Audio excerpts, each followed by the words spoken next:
रामकृष्ण रे मैत्रिणींनो, स्वागत आहे आपल्या सर्वांचे। तर आजच्या व्हिडिओत मी तुमच्यासोबत एक ब्रायडलची ऑर्डर शेअर करणार आहे। तर त्या नवरीचे माझ्याकडे फक्त आणि फक्त 3 ब्लाऊज आहेत आलेले, ते दाखवते तुम्हाला। त्याकडे जेव्हा येतात ना, तेव्हा खूप मोठा असा प्रश्न आपल्या समोर असतो की हा नेमका गळा कसा घ्यायचा किंवा कुठं कसा ॲडजस्ट करायचा।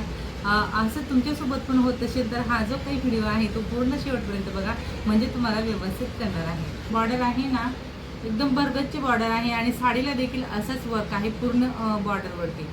तर ही बॉर्डर ब्लाउज पीसवर बॅक पार्टसाठी दिलेली आहे आणि स्लीवसाठी बघायला गेले तर स्लीवसाठी हा असं छोटासा वर्क दिलेला आहे। म्हणजे म्हणून ही जी काही बॉर्डर आहे ना, ही बॉर्डर कस्टमरच्या बाह्यांवर घ्यायची आहे, स्लीव एल्बोपर्यंत असणार आहे। तर ही बॉर्डर आपली आहे स्लीववरती येणारी आणि हा जो काही गळा आहे तो आहे पुढचा ह्या ब्लाउज पीसवरती आलेला आहे, बघू शकता। हा मागचा गळा असणार आहे।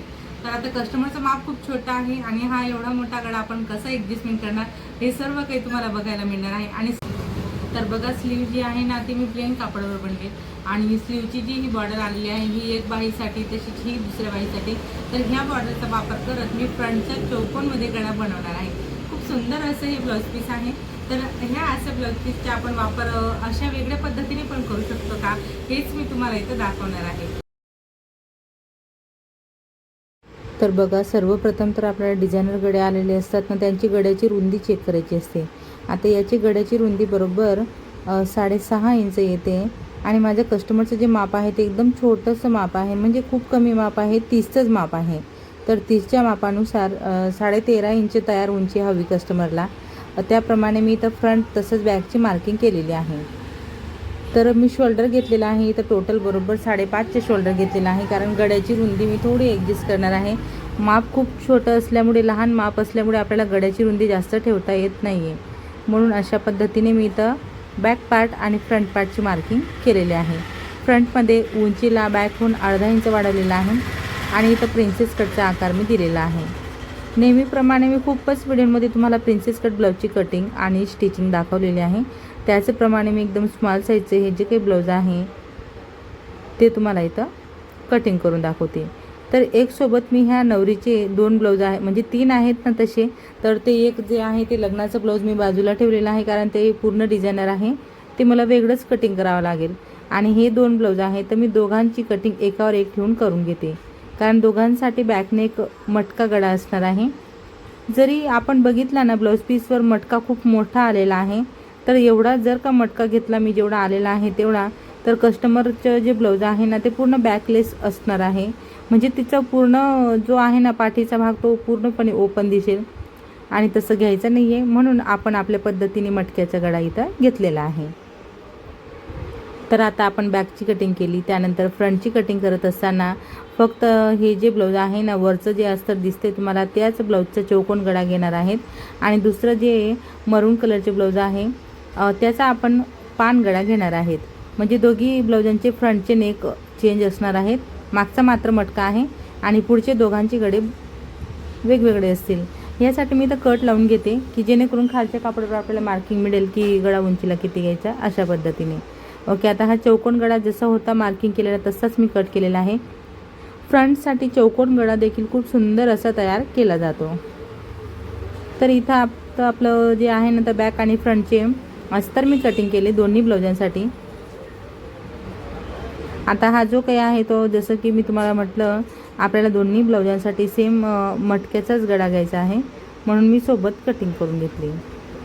आता दोघांच्या बाह्या मात्र वेगळ्या घ्यायच्या आहेत। ह्या ब्लाऊजसाठी हे जे आहे ना डिझायनर डायमंडवाला ब्लाऊज, याची स्लीव खूप सुंदर अशी तयार करायची आहे आपल्याला इलास्टिक लावून।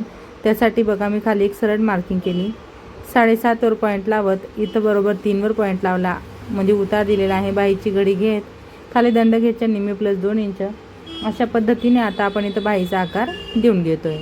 जर आता जी स्लीव मी तुम्हाला दाखवणार आहे ना आजच्या व्हिडिओत, त्यासाठी बघा स्लीवच्या उंचीच्या वर 4 इंच मोजायचं, 4x4चा काटकोन करत आपण त्यामधून असं छान असा बाहीचा आकार वर वाढवलेला आहे। दिलेल्या आकाराप्रमाणे आपल्याला कटिंग करायची आहे। खूप सुंदर अशी एकदम युनिक आणि ट्रेंडिंग ही बाही डिझाईन आहे। माझ्या तर सर्वच कस्टमरला ही बाही आवडते, खूपच कस्टमरने माझ्याकडून ही बाही आहे ना ती शिवून घेतलेली आहे ब्लाऊजसाठी। आता हे जे आहे ते दुसरं ब्लाऊज असणार आहे कस्टमरचं. याला एल्बोपर्यंत स्लीव असणार आहेत. तर उंची प्लस 1 इंच घेत मी इथं बाहीची घडी घेतली. उतार दिलेला आहे 4 वरती आणि अशा पद्धतीने मी बाहीचा आकार इथं देऊन घेते. 2 ब्लाउजांची कटिंग आहे, पण बाह्या मात्र वेगवेगळ्या घ्यायच्या आहेत. त्यासाठी मला वेगवेगळी कटिंग इथं करावी लागते. बॅक आणि फ्रंट आपण सोबत कटिंग केलं, बाह्यांचं मात्र आपल्याला इथं वेगळी कटिंग करावी लागते कारण चेंजेस आहेत म्हणून. आणि यातला मी तुम्हाला एक ब्लाऊज इथं दाखवणार आहे. खूप सुंदर असं ब्लाऊज आपण इथं बनवून घेणार.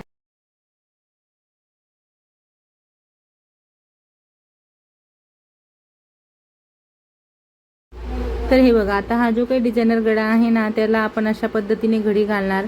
व्यवस्थित अशी घडी घालायची. तर तुम्ही बघू शकता याची ब्रॉडनेस किती आहे. जर का हा डिझायनर गळा आणि आपल्याकडे कस्टमर खूप मोठ्या मापाचं राहिलं असतं, म्हणजे 40 किंवा 42-44 मापाचं, तर त्या कस्टमरसाठी हा जो नेक आहे तो एकदम परफेक्ट आला असता. कारण त्यांचे पाठीचा जो भाग असतो तो देखील खूप असा पसरट असतो. पण आता इथं मात्र काय आहे की कस्टमरचं जे माप आहे ते फक्त आणि फक्त 30च आहे. त्यामुळे आपल्याला हा जो काही आहे ना, तो गळा आपल्या पद्धतीने घ्यायचा आहे, म्हणजे कस्टमरच्या मापानुसार. तर मी बॅकची कटिंग केलेली आहे. त्यानंतर हा जो काही उरलेला कापड आहे, स्टेप बाय स्टेप आपल्याला काय काय कटिंग करायचं असतं डिझायनर कापडमध्ये. तर इथं मी अशी घडी घालते आणि प्लेन कापडवर मी इथं बाही कटिंग करणार आहे. बाहीसाठी जी बॉर्डर आहे ना आलेली, त्याचा आपण वापर पुढच्या गळ्यासाठी करून घेणार आहेत. बाहीमध्ये आपल्याला ही बॉर्डर लावायची नाही आहे. आता बाहीची कटिंग झाल्यानंतर आपण फ्रंटचं कटिंग करणार. फ्रंटचं हे जे पार्ट असतं ना, हे व्यवस्थित बसवायचं आणि त्यानंतर मग साईड पॅटर्न पण मी उरलेल्या कापडमध्ये ॲडजस्टमेंट करते. आणि याचा जो पुढचा गळा होता ना आलेला ब्लाऊज पीसवर, तो कस्टमरला नको होता. त्यांना स्क्वेअरमध्ये गळा शिवून घ्यायचा होता, म्हणून मग आपण त्या बॉर्डरचा असा वापर इथं करून घेणार आहे. तर तो जो काही पुढचा गळा आहे त्याचे देखील मी सुंदर अशी लटकन ह्या ब्लाऊज पीससाठी म्हणजे ब्लाऊजसाठी बनवून घेणार आहे. आता नेहमीप्रमाणे मी पूर्ण ब्लाऊज इथं तयार करून घेणार आहे. ही जी काही बॉर्डर आहे ना, ही आपण काढून बाजूला करणार. तर हे स्टोनची बॉर्डर असल्यामुळे शिवत असताना खूपच किचकट आम्हाला गेलेला आहे. एकदम सांभाळून आपल्याला स्टिचिंग करायची असते. तर फायनली माझं ब्लाऊज जे आहे ते मी इतपत तयार केलेलं आहे, बघू शकता. पुढचा तसंच मागचा गळा म्हणजे पूर्ण बॉडी पार्ट आपले रेडी आहे. तसंच स्लीव देखील मी एक तयार करून याला अटॅच करून घेतलेली आहे. आता एक स्लीव मी तुम्हाला इथं दाखवते. याला आपलं मेन कापड अटॅच झालेलं आहे आणि इलास्टिक जी लावायला घेतलेली आहे मी ती 7.5 इंच घेतलेली आहे. कारण 7.5 इंच आपल्याला बाही तयार करायची आहे. ठीक आहे. बरोबर सेंटरला आपण इलास्टिक अशा पद्धतीने लावून घेतली आणि आता इलास्टिकला बरोबर मध्ये सेंटरला आपल्याला टिप टाकायची आहे. इलास्टिक अशी ताणून बरोबर वरपर्यंत मॅच करायची आणि टिप टाकून घ्यायची. बघितलं, एकाच टिपमध्ये आपला बाहीला जो आहे तो एकदम प्रॉपर असा मस्त लुक इथं मिळत असतो. इथं आता आपल्याला वर जो कापड एक्स्ट्रा घेतलेला असतो ना, त्याचे छोटे छोटे प्लेट्स पाडायचे असतात. 3 ते 4 प्लेट एक बाजूला पडतात. अशा दोन्ही बाजूला आपल्याला 3-3, 4-4 प्लेट घ्यायचे असतात छोट्या छोट्या. बघू शकता फायनल लुक आपल्या बाहीचा असा एकदम मस्त आलेला आहे. खूपच सुंदर ही बाही दिसते. तर डिझायनर ब्लाऊज आहे तरी देखील आपण त्याचा काहीतरी वेगळा असा वापर इथं करून घेतलेला आहे. म्हणजे कस्टमरला आवडली ही बाही डिझाईन म्हणून त्यांनी आपल्याला सांगितलं. मग जी काही बॉर्डर आपली बाहीवरती होती त्या बॉर्डरचा आपण पुढच्या गळ्यासाठी वापर करून घेतलेला आहे. कारण हे ब्लाऊज नवरीचं म्हटल्यावर फ्रंट आणि बॅक नेक दोन्ही त्यांना चांगलेच हवे असतात, दिसायला हवं वर्क असं म्हणून. तर पुढचा गळा देखील खूप सुंदर असा स्क्वेअरमध्ये मी तयार केलेला आहे. त्यानंतर तुम्ही बाही तर बघू शकता किती सुंदर तयार झाली.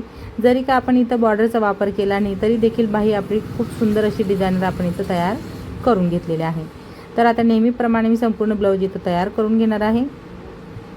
तर मग मैत्रिणींनो, आजच्या ह्या व्हिडिओत मी तुम्हाला हे ब्लाऊज जे आहे त्याची कटिंग आणि स्टिचिंग शॉर्टकटमध्ये दाखवलेली आहे. कटिंग महत्त्वपूर्ण आहे.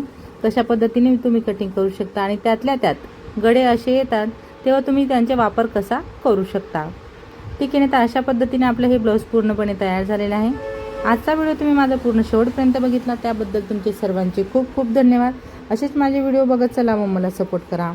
आवडला असेल व्हिडिओ, थोडा जरी फायदेशीर वाटला असेल तर मात्र व्हिडिओला नक्कीच लाईक करा, शेअर करा, कमेंट करा. चॅनलवर नवीन असणार, पहिल्यांदाच बघत असणार तर चॅनलला सबस्क्राईब करा. सोबत बेल आयकॉनवर क्लिक करून ऑलवर सेट करा रोजचे असे छान छान व नवनवीन व्हिडिओ पाहण्यासाठी.